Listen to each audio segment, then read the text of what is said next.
Welcome to My Thoughts On, where I talk about things I have thoughts on. My name's Amanda Amanimo, and today we're going to talk about where I've been for the past 2 months. Let's get started. Yeah, so do you remember when I said, I'm back, baby? I'm back. I feel like I might look the same this way, but I feel like I look very different This way. and that's because your girl just hit 9 months pregnant. Woo woo! Any day now, baby coming any day now. And I said, even if I have to go into labor, I will be here. I will be posting videos. Yeah, that was the last video I posted for the past 2 months. Was that intentional? No. Did I know what birth was going to be like? No. All I have to say is, I don't know how family vloggers do it. I don't. You know, some kudos to them that you are in pain and you film the entire thing. Like, I am so mentally, emotionally, physically scarred from labor that the last thing that I could like physically do is have a camera shoved in my face, kind of capturing the moment.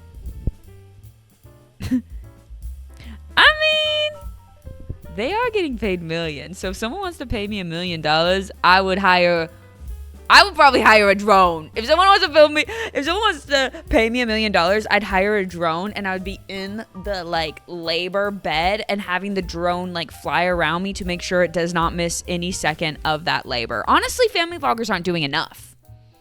Exploit more. That's what I'm saying. Make me a family vlogger. I'm kidding. I'm still debating if I'm even going to show her on camera. This video is going to be kind of talked about in 3 separate parts. Part 1, pregnancy. Recap on pregnancy. What was that like? Part 2, birth. And part 3, how postpartum has been for the past 2 months. Now, I will throw out this caveat. If you are currently 9 months pregnant, and if you are kind of scared of birth, or if you do not want to hear about how I am on a third degree prolapse currently, I would advise you to leave. Because not that nothing really happened to me, but I'm going to give you that like big sister.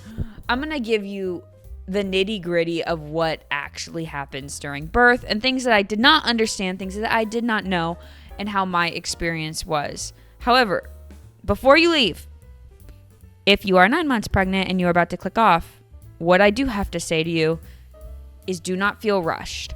I felt rushed and I tore a lot because of that. Of my first pregnancy, first birth, and my active labor was 1.5 hours. And they told me the active labor lasts 3 hours. So I thought I was in like an emergency type situation where I needed to give birth in that second. And because of that, I pressed more than I thought my body needed to. So because of that, I am now facing the consequences still 2 months later. I'm still bleeding 2 months later. So you can now start heading, bye-bye, see you in the next one. Advocate for yourself. You do not need to rush unless, if there's an emergency, they're going to do a C-section. Other than that, okay, that's not medical advice. Don't sue me. But just from one person to another, don't hit the fast forward button on your birth if you feel like you need to. Because I thought I did, and I'm paying the consequences now. Okay. Now you may leave, and we will begin. Pregnancy. A quick recap on my pregnancy. 1, very easy. I mean, besides the fact, trimester 1, the title of trimester 1, morning sickness. All I could eat was McDonald's, like a chicken McDonald's crispy sandwich, a crispy Sprite, and some crispy salty fries. That is it. I was at the point, and if you watched my pregnancy video, you know this. I was at the point where my husband and I, Tyler, were walking around the grocery store, and I was saying things like, I don't know, do I even like chocolate pudding? Like, that is how down in the deep dumps I was. Like, my mom was like, you should have some saltine crackers. And I was like, Mom, I would literally vomit if I had saltine crackers. It just felt like a perplexity. It felt like a constant car sickness. A car sickness that just suddenly was gone. It was just one day I woke up, didn't even think anything of it, and was just like, I guess it's gone now. And it never came back. I only threw up once. Trimester 2, we will label as constipated. I was constipated. And by constipated, I mean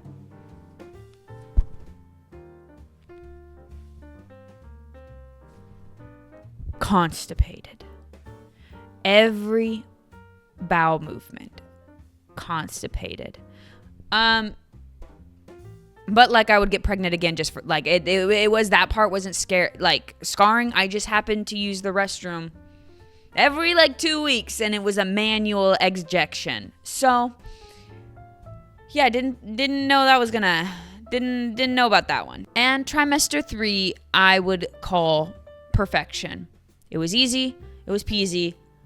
Sure, did I go from 140 pounds to 192 pounds? Yeah. But was I still able to walk anywhere from 12 to 4 miles? Yeah.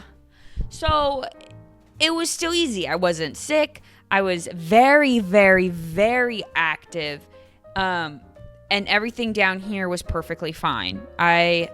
Except it like did hurt to like wipe and stuff. Like, so this area was sensitive in like pain regards. But for the most part, I was fine.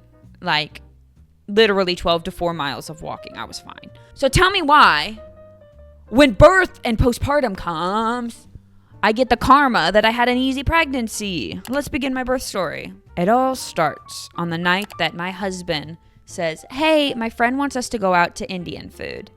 I'm 9 months pregnant at this point. I'm 37 weeks. I had already lost my mucus plug the week prior at 36 weeks. I had already gone to urgent care and was like, hey, just checking if I'm good. And they said, you're 1 centimeter, you're good as golden. And did I lose my mucus plug? Which is like literally what it sounds like, a plug of mucus. While I was on one of my morning walks, yes. Was I scared? A little tiny bit. Do you want to eat Indian food with my friend and his wife? I said, yes. But honey, I already ate dinner, so I'll just come and join you. Joined them, laughed, talked, and the joke the entire time is, what if this Indian food sent me into birth? When jokes become reality. We go home, we're tired. We go to bed at like 8 p.m. I get up because, the pee. I forgot. When you're pregnant, you go to the bathroom a lot. So much that I have now forgotten how often you use the restroom. So much that when I went on a tour for the bathroom, when I went on a tour to the hospital of like, this is what the birthing rooms look like. All the other little girlies that were with me, the tour guide was like, all right, guys, who needs to use the bathroom? And I was like, I do, but I don't want to be the only one to be like, me. Huh, me. No one? Okay, I'll go after. So much so that after, all 6 of us girlies ran to the restroom after the 1-hour tour. So that's bathroom pregnancy. So every night I would get up 5 or 6 times to use the restroom. So it was a normal thing. So this night I thought nothing of it. I got up, used the restroom, laid down, and was having some stomach cramps. And Tyler, I woke him up just from getting up. He got up, went to the bathroom, laid back down. And I was like, my stomach hurts. I was like, I'm having contractions. I was like, but don't worry, it is not time yet. And then as I'm saying it's not time yet, it felt like a third party just took like a long noodle nest, what are they called? Long noodle neck kettle. I just have like an image of it in my head. A kettle or some type of water pouring device and just poured slowly water down my legs while I'm laying in bed. In my water protected mattress because I did prepare. Just so slowly. And I go, oh, no, it's happening now. My water just broke. And Tyler goes, huh? I was like, my water just broke. He goes, really? From there, I get up and I didn't know what that was going to feel like. Like, I was like, is it going to hurt? Is there going to be like is my water even going to break? When's it going to happen? How will I even know it'll happen? You know it happens. You know when it happens.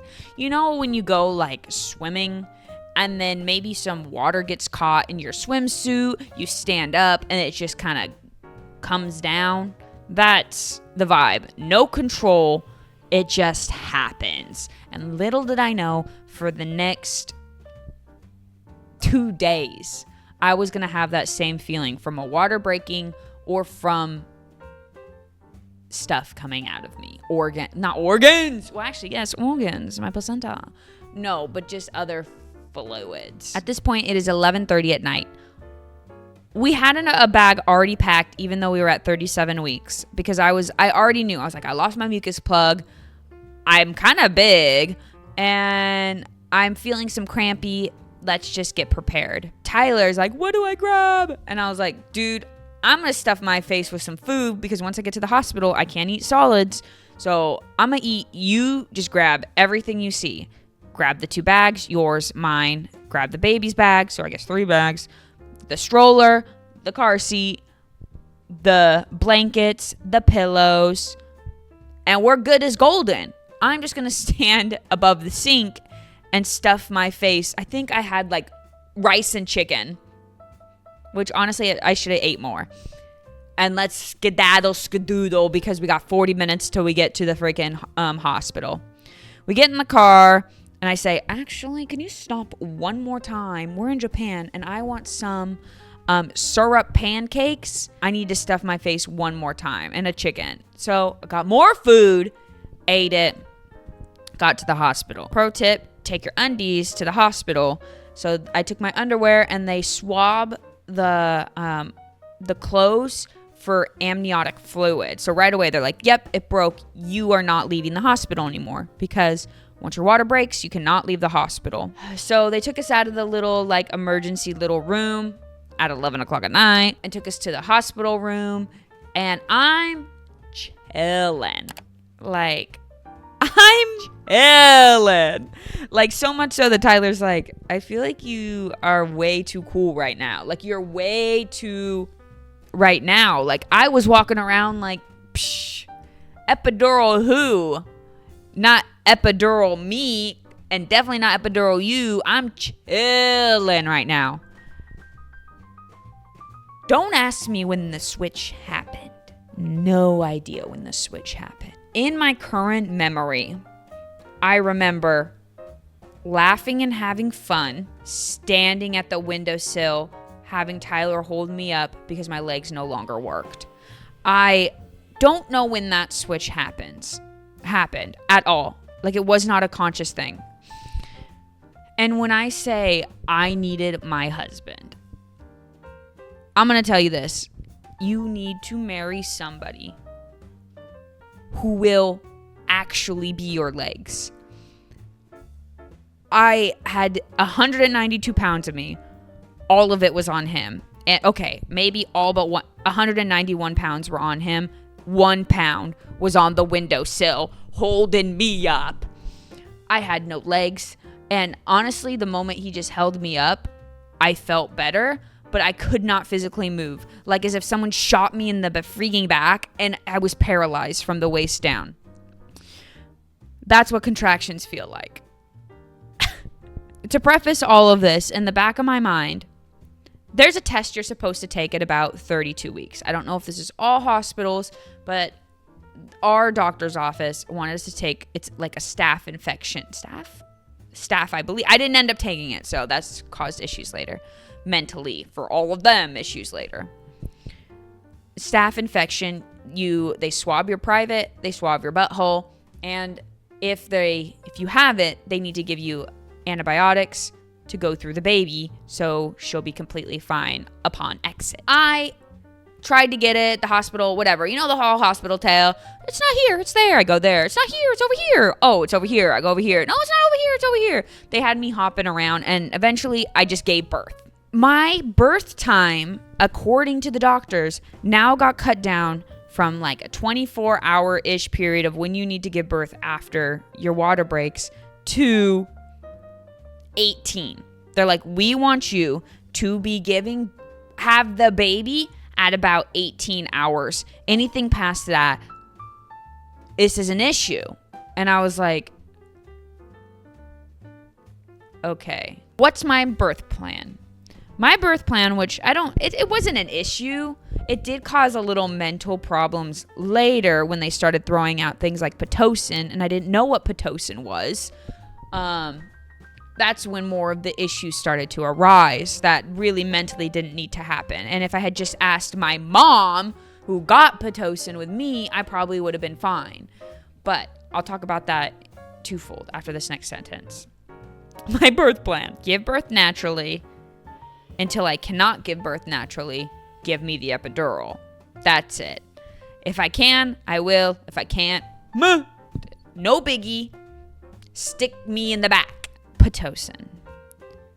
Pitocin became a really big mental issue for me because at this point, somewhere in between 5 hours, they started actually, it was like right when we got there it was like right when we checked in at like 2 a.m. They're like, hey, you're going to need Pitocin.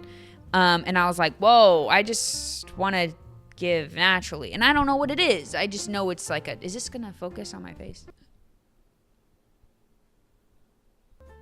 I just know it's like a drug. That's all I know. And I haven't researched it. I haven't called my mom to know that she got it with me. If she was okay with it, I'd probably be fine. And I probably would have gotten it. But at like 2 a.m., they're already like, you need to get Pitocin. And I was like, dude, I just got here. Let my body try to figure this out. And they're like, well, you just got here. You're not dilating fast enough. You need Pitocin. We need to stick you in labor. And I was like, I just got here, dude. It's my first births take anywhere up to 24 hours. Like, let me chill. And they're like, no, like, you need to give birth, like, now, was the vibes. And I was like, I don't want Pitocin. Come again in about 3 hours, and we'll see where I'm at. Come again 3 to 4 hours, and if I have had zero movement in the centimeters zones, then we can start talking. But right now, it's a Pitano. So I'm 100% at this point natural, which Pitocin is still a natural birth. So I just, hold on with that, because that sent me in an entire psychosis. I am anywhere from standing at the windowsill to sitting in the bed. And what contractions feel like is a period cramp. Anybody who tells you anything different is wrong or gave birth naturally, because I don't know what the latter half of it feels like, because spoiler alert, ended up getting an epidural. Spoiler alert, I still felt most of it though. So I'm either standing or sitting, and Tyler is digging his fingers into my back. Like, I couldn't even, from the time a contraction start to finish, I had 1 minute in between. I did not have enough time to get onto a ball, like how you see like the girlies on TikTok, and they're all like, birth was really hard, but I had my husband to separate my back spine to allow the baby to pass or whatever. I didn't even have time to get on a ball. I couldn't move. I was either at the windowsill or run to sit and down, and I should have been standing. Stand, don't sit. I should have been in like an upward position, but I think I was kind of closing off her doorway, and he was digging. I'm crying. He's digging his fingers into me, and the moment he pushes his hands into my back, it's like the cramps are gone, and all I feel is the insane back pain. Like, the reason why he has to put his fingers in my back is because I needed that pain to go away. I have never felt back pain like that in my entire life. I could not speak. The only words I could say were help. That was the only words. Or left. And I screamed at Tyler one time, do something. Like, what's he gonna do? Like, stick his hand in and grab the baby and pull her out? Like, what is he gonna do? The amount of relief that he had from just digging his fingers into my back. He probably enjoyed it. He was probably like, I am doing something, woman. Push harder. I'm fine with it. I'm fine. Use that anger, boy. My back hurts. My tummy hurts. That's where I was at mentally. There were moments where I remember this one specific time I had to pee. Remember, pregnancy women, we pee a lot. Even during birth, you want to use the restroom. I went to go use the restroom, but the toilet was so mother trucking high. And I get it. It's probably for people in wheelchairs. It's probably for yada yada yudo. But when you feel like your private is like, and then the toilet isn't tall enough, my feet are almost dangling off the toilet, I could not pee. I had 1 minute of no pain. 1 minute before I knew a contraction was coming. So I made it to the toilet. I sat down and screamed, "Oh no, please stop. Oh God, no." I was literally just Steve Carell. No. And I couldn't pee. The immense pain. I couldn't even sit. Tyler had to like hold me above the toilet because I couldn't move. I was in crippling amount of pain. So we had the idea. There's a shower, a walk-in shower. Just pee in the shower. I go to the shower. Oh, you're pretty much naked this whole time. You've got a robe on, and I don't even think I had undies on. They give you like this mesh underwear. It's really nice. Not sarcasm. I love them for the hospital. And then they gave me, I think, you know, when you go to the doctor's office and there's like that blue and white pad and you sit on it, they give you that all folded up and you stick it in the undies. It's nice. I think that's what I had. I had to have had something. I couldn't have just been freeballing it. Anyway, I went to the shower. Long story short, this is a long story, but and I couldn't even pee. I was in so much pain. I had gotten there and I'm crying. Tyler's holding me up. I can't pee. And it's vomit number 1. Now, something about me is on like the first or second day of my period, I will throw up. I will. Because my stomach hurts so bad that my body's like, I don't know what to do. And then I'm like, hey, it's a good day. I feel much better now. I threw up everywhere. And little did I know, I would throw up 4 times in the span of my entire birth. So I threw up all my chicken, all my freaking pancakes. My tummy is now empty. Crying. I sit down. My hair's sweaty. I'm just like the pure thought that I thought that maybe that like people would even vlog. Like I couldn't even live in the moment that I was living in. At this point, they're like, hey, you're not giving birth fast enough. And they're like, we're going to give you Pitocin. So this is me. Right away, Pitocin comes up. And now I'm not in a mental state that needs to be reading this. It says, if you give Pitocin, your baby could be born stillborn. Your baby could have mental issues. Your baby could have deformities. You could die. What? And on top of that, you will now be in active labor and in a tenfold the pain that you are currently in. Mind you, I just threw up in the shower. Mind you, my legs aren't working. Mind you, I can't physically move. That is not what I needed to be reading at that point. So maybe you should do a little research. And if I had just asked my mom and known, oh, she had gotten Pitocin, and if she had gotten it, I would probably be fine. Like, and how everybody probably gets Pitocin and how I ended up having to get Pitocin anyway. Like, whatever. So I'm telling them, like, give me a few minutes. And I'm crying. I'm in hysterics. Tyler's like, we'll just tell them no. But, like, we'll just tell them no. But when the doctor comes in and they're like, do you want Pitocin? Or, like, you need it? Like, you're not in the mental place to kind of be like, no. Because you feel like they know what they're talking about. So all of that was a part of the poor experience I think I had with birth. So what ended up happening, long story long, was I could not take it anymore. The pure thought that I was for sure they are going to, what felt like without my, like, it felt like they were just going to give it to me or my baby was going to, like, something bad was going to happen. And at this point, it had been like 4 hours since I researched Pitocin. Now I'm like, okay, well, nothing's happening.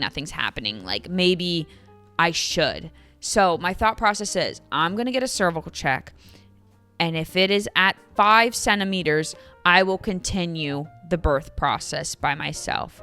If it is not at 5 centimeters, and it's been 8 hours probably at this point. I don't even know how many. Yeah, probably 8 hours at this point. If it's not at 5 centimeters, then I'm going to have to, because they tell me something bad's going to happen. No hate on them, but they were on the clock and you could tell. So I understand now why people want to have births at home. I also understand why you kind of have to speed it up a little bit, because, I mean, the hospital is a type of business and you can't just have people there for 48 hours trying to give birth. Like, let's get a move on. Come on. Let's move it. Let's groove it. So I do get it. So I also get why people, if you're having a natural birth and there's no complications, why they want to have it at home, because they just don't want to feel rushed. So I get that. Not that the pain probably would have been any different, but the feeling of being rushed is terrifying. I've now accepted I'm going to have to get Pitocin if I'm not at the correct centimeters. What is a cervix dialect? Dialect, like a language? What is a cervical check?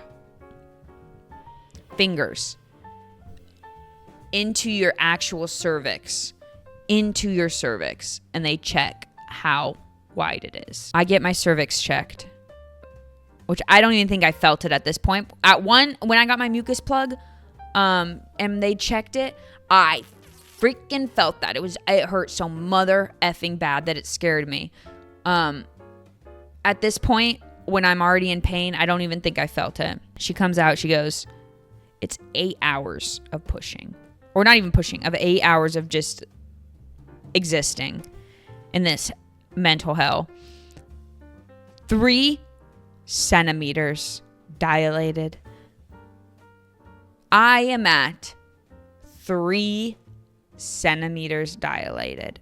And she goes, but the good thing is your cervix is all the way to the front. You're ready. It's effaced. It's very thin.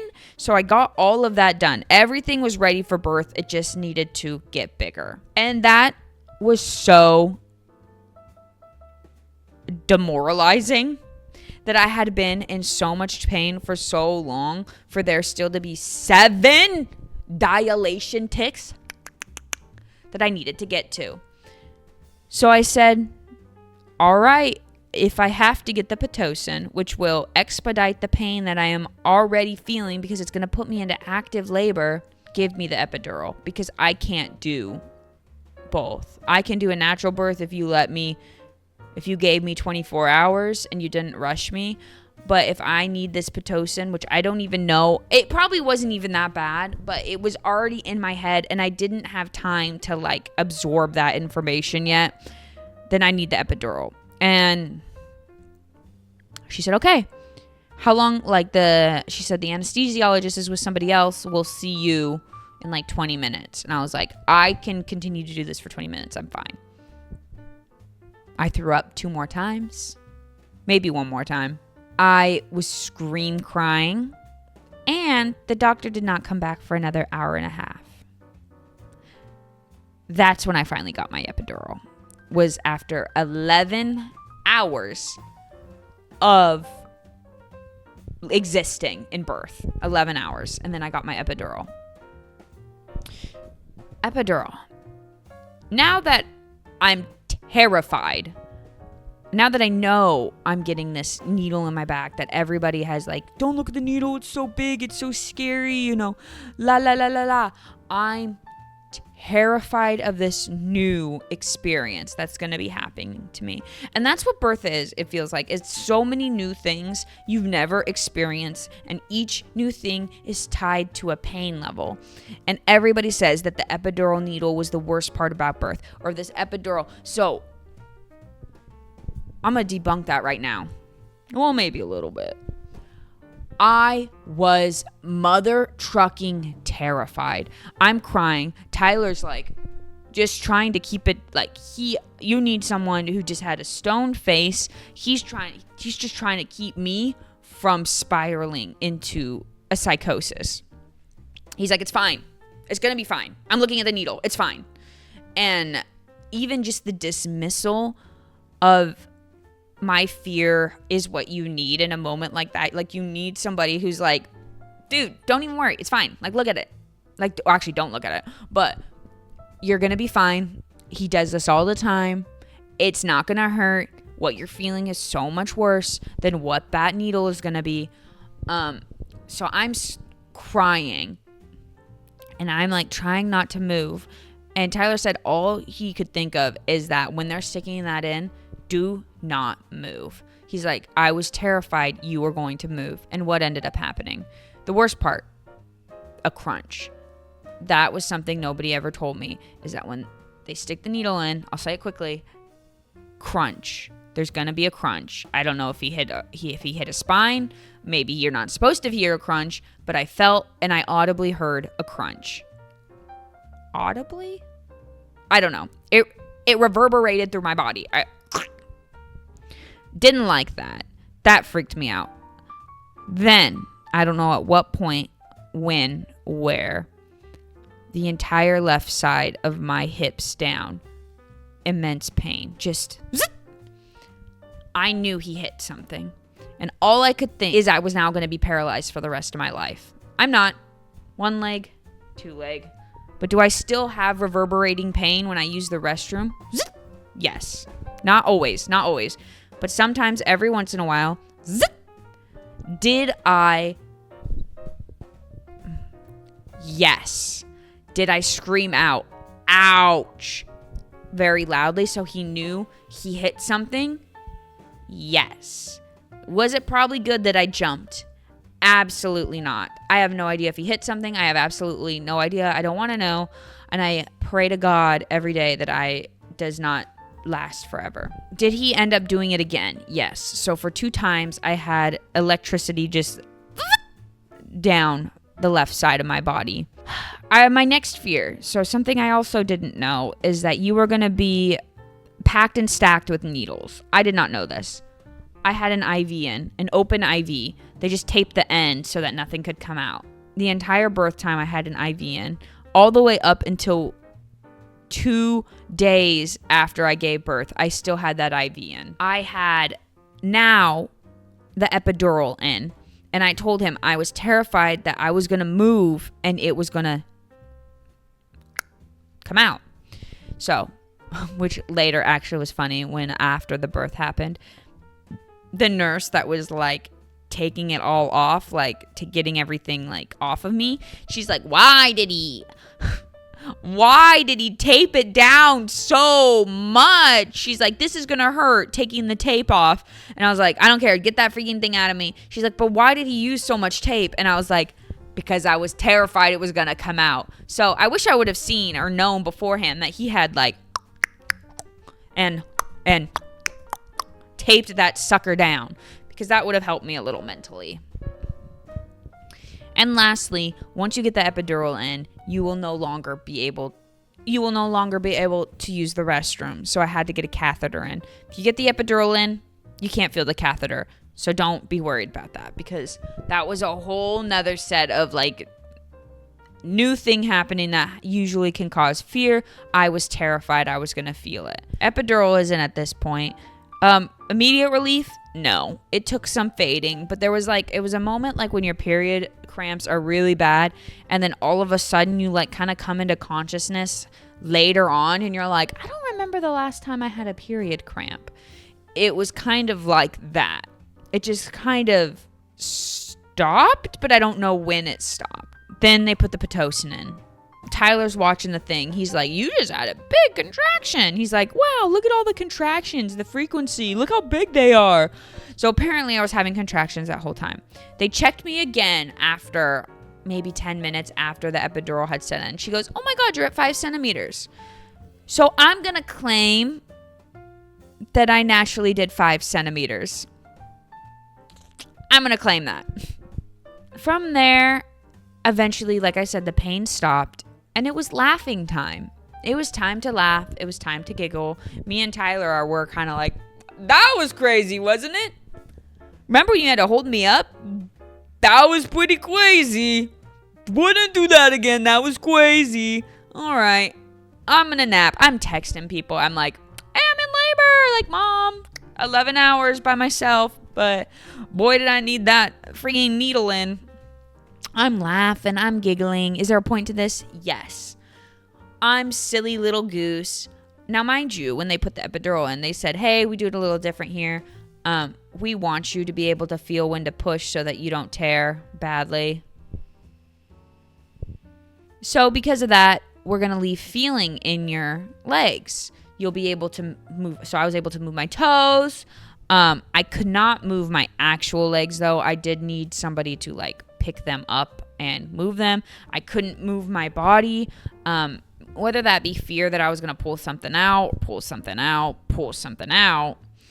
it didn't matter. I still needed Tyler or a nurse, or Tyler actually and the nurse, because I was 192 pounds, to physically lift me by the bed sheets or lift me physically and move me. And of course, the only thing I could say was, do not pull out my cords.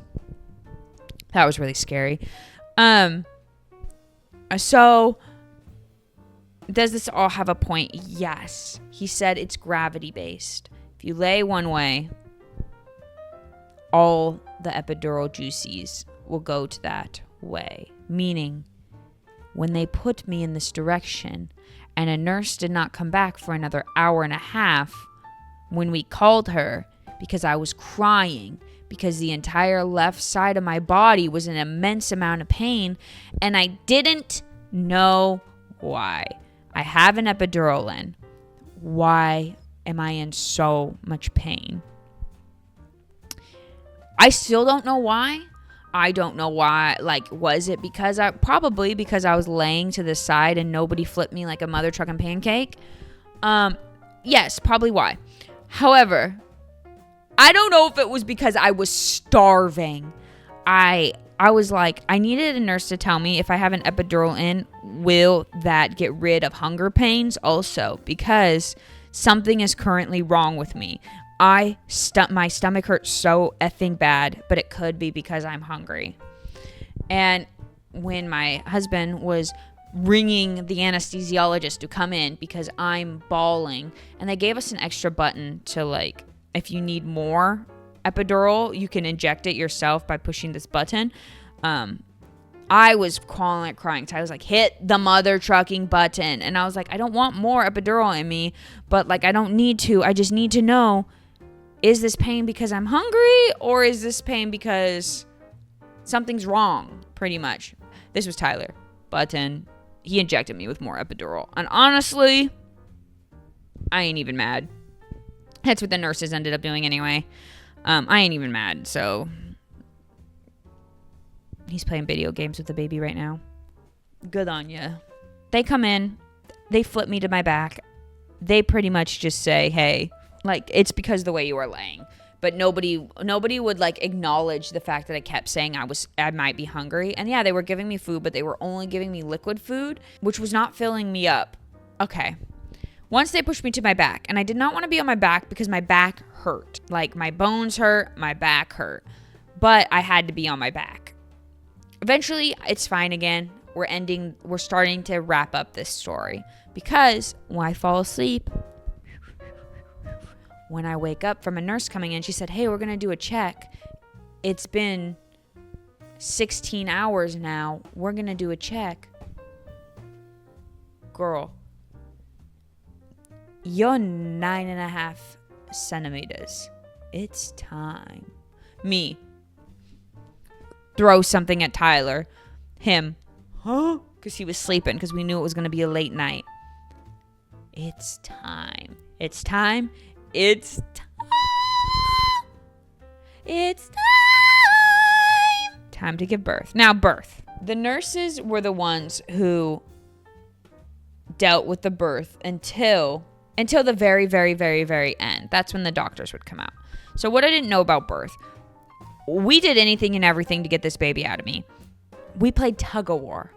That was insane. And honestly, the way I most preferred to give birth. So if given the option, do the tug of war. They take a blanket, wrap it up, you hold, the nurse holds, and you pull. And it crunches you into a pulled position, and you push as hard as you can out your booty hole. All they kept saying, push out the booty, push out a poop, push out the booty. Mind you, my biggest fear in all of this was that I was going to tear. I did tear. I tore a lot.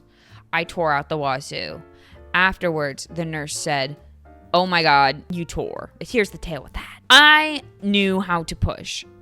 And I will be using this for my second birth, which will be 30 years from now if given a choice. I knew, just like a big poop, you do not push as hard as you can right then and there, or you will hurt yourself. You need to push slow, calm, forceful, but you need to push with some gust, but you don't want to push with your entire soul, with your entire might, because that's when bad things happen. So at 10 centimeters, Tyler's freaking in it. Tyler's a doctor at this point. Tyler's holding my legs up. The other nurse is holding my legs up. I'm playing tug of war, and he's looking, and he's giving me updates.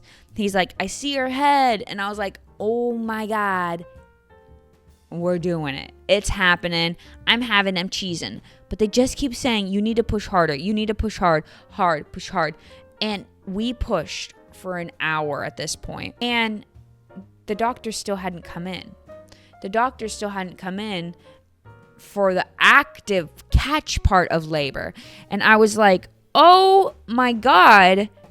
And someone comes in and they're kind of like, hey, like, you need to hurry it up vibe. Like, they didn't say that, but the voice, the way they're saying their voice, the way they need to push, you need to push faster, you need to push harder, you need to do this, you need to do that. I should have just listened to myself. I knew slow and steady wins the turtle. You know what I mean? Wins the race. So I knew I needed to just push slowly, but I didn't. I pushed as hard and as fast as I could. And I heavily regret that. And maybe I would have torn regardless, because did this baby come out, according to them, absolutely ginormous? Yes. So maybe I would have torn regardless.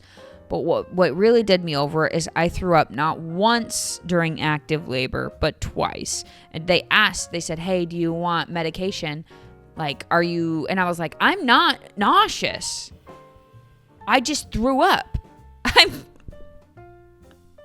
it's kind of hard to conceptually, but like, feel no nausea.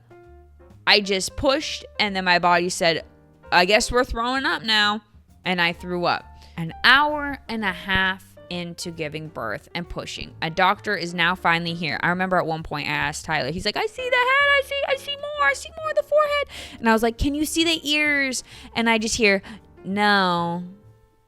I was like, can you see eyebrows? He's like, no. Which right now, as I said no, I had the realization that all of this feels like really such a distant memory. Like, it's starting to get blurry. And not blurry as in like, I'm ready to have another baby, because when we talk about postpartum, I'll tell you how scarred I am. But it really is kind of like a fuzzy, distant memory at this point. Maybe I should have logged it. When it finally happened, I was getting congratulations and like good jobs when I had vomited. They said, that's how you need to push. When it finally happened, my baby girl, my little mini Mo, came out on a vomit. I was like, Tyler, get me the bag. He gave me the little bag, and I was throwing up. Who knows what I was throwing up at this point? Liquid soup that they had been giving me. And all of a sudden, it was like a... And there was just... I'm so sorry, my little mini Mo. There was just this little cone head, white covered thing, white covered angel, coming at me. And I did it. It was like, I did it. And they handed her to me, and I don't even know what I was feeling. Whoop, not true. The very first thing I said when she landed in my arms was, Tyler, does she have all her fingers and toes? Because during the ultrasounds, we could not see them. I felt the contractions, not obviously nothing in comparison to what I was hearing. Oh my God, the ring of fire. I forgot about this. The ring of fire. There's this thing called the Ring of Fire that apparently is starting, that happens. Now, I was under the impression because I got an epidural, I would not be feeling this. And I remember at some point when I was somewhat of a okay mind, a woman next door was screaming. She was screaming like a Halloween movie. She was screaming like Jason was coming out and stabbing her. And it was very frightening, but then it was also like, I got the epidural. Sucker, should have got the epidural. Good baby. Until my nurse came in and jokingly was like, ha, and she got the epidural. And I was like, funny joke. Didn't think anything of it until the doctor came in. And she came in and she was like, hey, sorry, I was just with that woman. Can you believe she also got the epidural? Ring of Fire sucks, huh? And I was like, she got the epidural? And the doctor was like, yeah. And I was like, why was she screaming like that? And she's like, Ring of Fire. And I was like, but I got the epidural. And she goes, yeah, well, the epidural doesn't get rid of like the skin tear feeling, just kind of like everything else. And I was like, 1 + 1 =. I'm going to be doing that? I kept a cool face when she was in there. She left and I was bawling. There was so many cries. Honestly, birth is an anxiety woman's worst fear. And I wish I was kidding.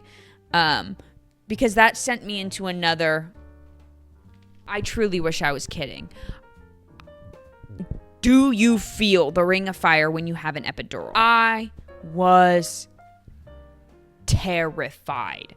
I was absolutely terrified. Long story short, no, I didn't feel it. So did that hour of panicking about, well, actually from that point on, I was terrified. I was terrified from that moment until I gave birth, waiting for that Jason-like scream to happen out of my mouth. So could she have just kept her trap shut? Yeah. That's not really the time to be making jokes like that. So we finally give birth. The Ring of Fire never happened. And then they're like, I'm so sorry. You're now going to have to birth the placenta. Boy, I don't give a freak, dude. Push that thing out of me to wrap that rest of it up. This girl at 37 weeks, and this became a big issue later, came out at 8 pounds, 14 ounces at 37 weeks. I thought I was going to have a little rat. I thought I was going to have a little mouse. I thought I was going to have a little 5 pound, maybe 6 pound baby because she was so early. She came out at almost 2.2 away from 9 pounds, baby. This caused an issue because she was too heavy for. This caused so much mother-child stress. This was one of the worst hospital stay reasons because she was too heavy for the weeks that she was at. Because of that, they had to check her blood pressure. They had to prick her feet well over 30 times. Now, let's talk about the aftercare. It was some of the worst mental pain I have ever experienced. When you have a baby, what I've been told, because I've only had one, they give you some grace on when the feeding schedule. The baby comes out. Babies come out at 8 pounds, baby come out at 6 pounds. 8 pounds is a very common size of a baby. They come out, you got about 2 days of feeding lenience for your breast milk to come in, for the baby. Doesn't eat much. The baby eats about like this much. Doesn't eat very much. You just have to give her something. I could not understand for the life of me why my 37-week baby they kept pricking her feet, the back of her heel, because her blood pressure was way too sugar level, not blood pressure. Her sugar level was way too low for her weight. And they just kept telling me like, hey, if this doesn't go up and you keep feeding her every 2 hours and this is not going up, we will need to stick her in the NICU.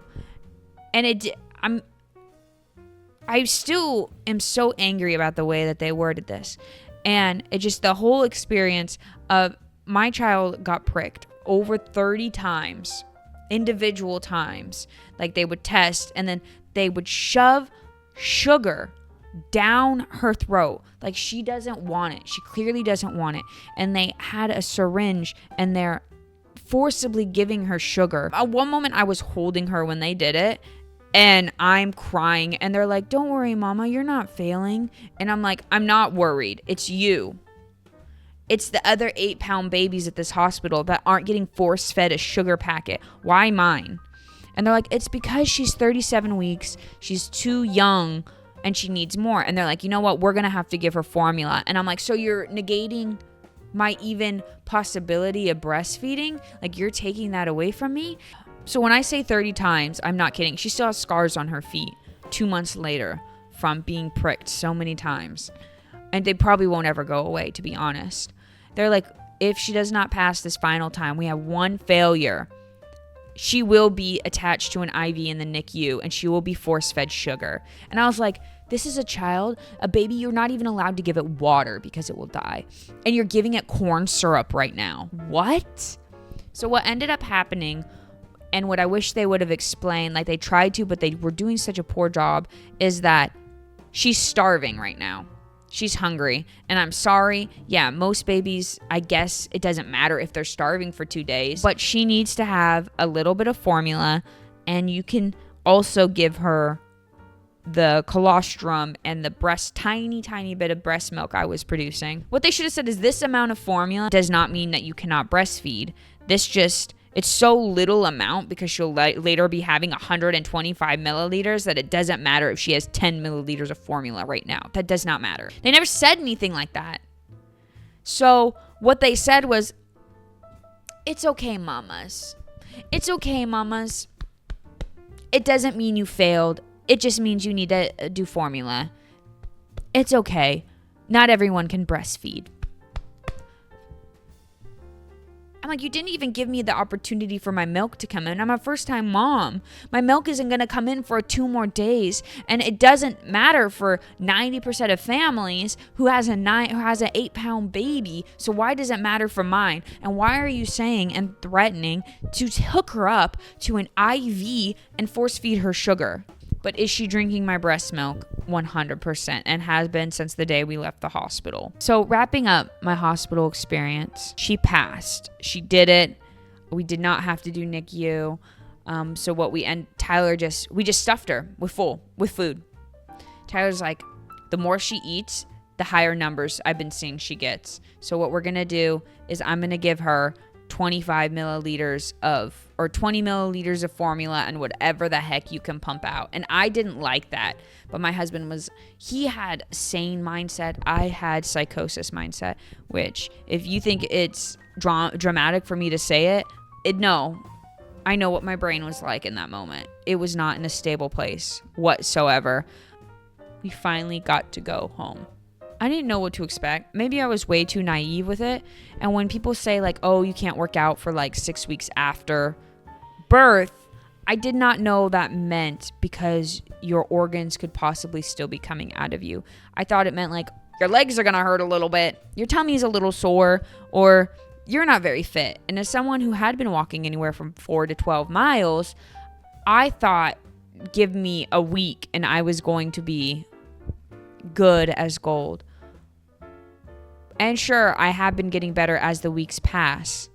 But upon my 6-week checkup is when I found out, like, no, stuff is still wrong with you. I don't know if it's because of how hard I pushed. I don't know if it's because of the type of body I have or how my pelvic wall is. And when people were talking about their pelvic wall, I didn't really understand what that meant.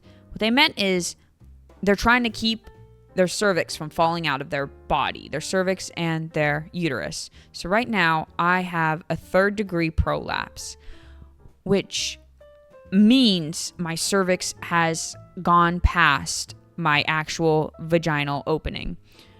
That's a lot of info. I'm sorry. But I didn't know that was possible. And that is something that is a huge mental and physical issue that I have been dealing with. And once again, get you a husband who can fully take care of the child when you have literal organs still coming out of you. He has been he has been still holding me up like he was at the windowsill since the day we left the hospital. Marry somebody like that. It makes postpartum. I can't imagine. He's able to have almost 3 months off of paternal leave, and I cannot imagine doing it alone. I wouldn't be able to. If he wasn't able to have paternity leave, my mom would be here. Like, I asked for nobody to come here because I felt like myself, my husband, and my baby as a family needed to bond before we invited other people into our space. But if he wasn't able to be here, I would have desperately needed somebody else to be here. You can't do it alone. Like, if you think you can, you can't. That's it. If you think you can, you can't. There's no physical way that you can do this alone. Not only did I find out I had a prolapse, but I found out, and maybe this is a lot of info, but this is stuff that I wish people would have told me that could happen because it's something I'm still dealing with. When they were stitching me up, I have what's called a buttonhole or something like that. And either a stitch fell out, either it was too swollen and she incorrectly stitched it, or whether or not she just stitched it with a hole on accident and didn't close it. I have a hole in, what is it called, your perineum, where like a taint would be. I have a physical hole.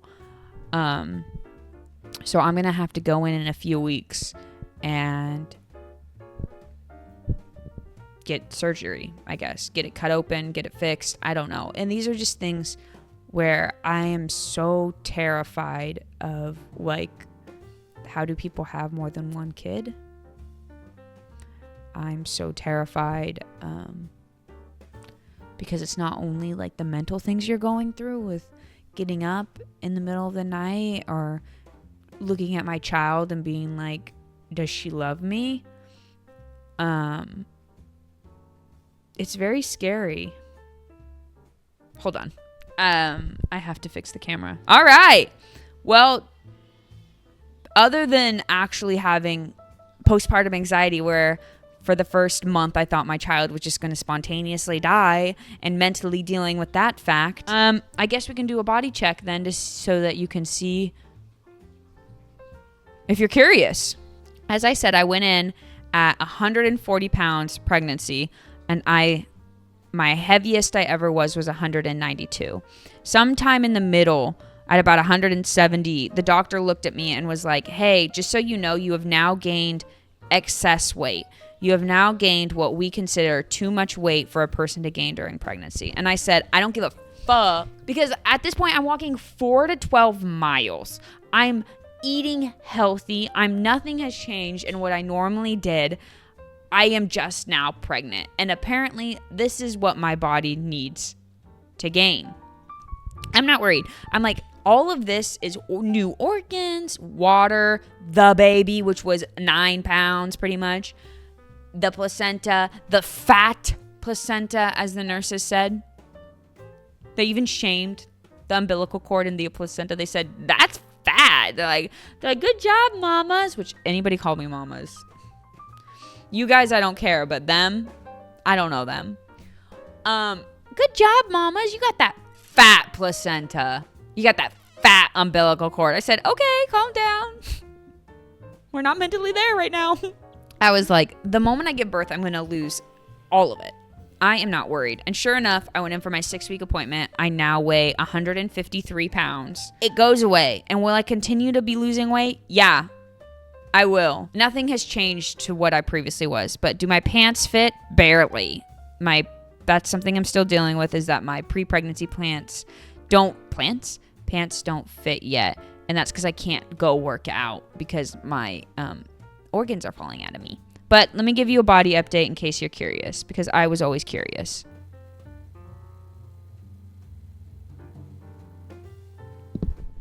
Am I flexing? Yes. There. The only thing I have luck so far is the line. I put on lotion like nobody's business. I put on lotion and baby oil like I was freaking living at Diddy's house, grabbing those oils and lathering them on my body. I don't know if that had anything to do with it. I don't know if maybe the my stretch marks, maybe they'll come later, or maybe they'll come when I have my second child. The only thing that I'm still to this day currently mentally dealing with and physically dealing with is my prolapse and that buttonhole. Everything else is completely fine, and probably postpartum anxiety. And I'm a little sprinkle of depression, but who isn't a little depressed? Nothing like a K-drama can't solve. So that is everything. I think there was something else I wanted to say, but I can't remember. Brain.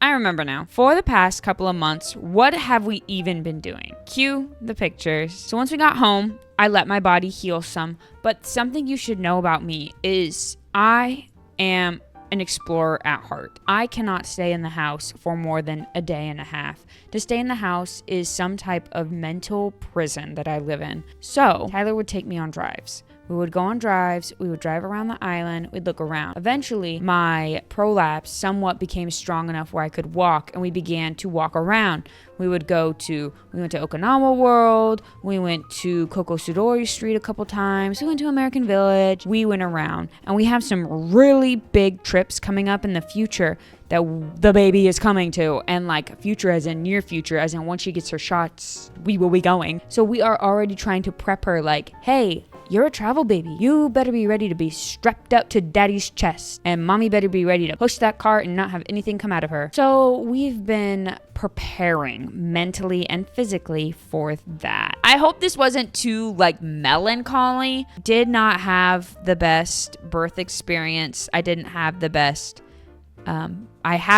best postpartum care, and I'm terrified when I get pregnant with my second child that it might just fall out of me at 2 months. I'm absolutely terrified about what is happening with my body currently. And that's something else, is when they say pregnancy ruins your body, I thought they just meant the sex appeal. I am so naive for not thinking, no, organs, it ruined my body. So to my child, to my little mini Mo, which we will probably not be disclosing her name. I love you so much. You are such a blessing to my life, and I'm so excited to see what happens, who you become, and I would do it all over again just for you. But don't ever make me have to do it again. I love you so much, and I'm excited for our future as a family together. I think I'll be posting more videos soon. Don't hold me to it. And also, yes, I'm updated on all the drama. I saw the podcast. I've seen all the videos. Bye! Thank you for watching. Bye!